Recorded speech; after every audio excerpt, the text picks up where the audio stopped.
সত্যি যদি আমার দেশের শাসক ওমরের মতো হইতো, আবু বকরের মতো হইতো, এই দেশের মানুষ রাতের বেলা দারোয়ান ছাড়া দরজা মিল্লা তারপরে ঘুমাইতো। গজলটা শোনেন, খুবই ভালো লাগবে আপনাদের কাছে।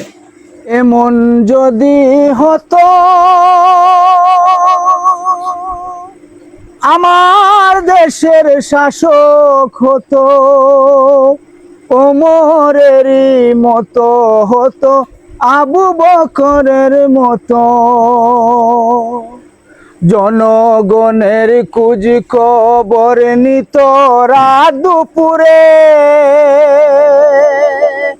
ঘুরে ঘুরে দেখতো কি কেউ আছে অনাহারে।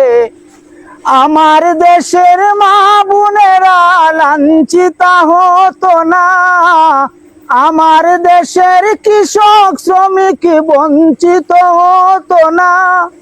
ধনী গরিব ভালোবাসার জীবন ফিরে পেত, যদি আমার শাসক হতো ওমরেরই মতো হতো, আবু বকরের মতো।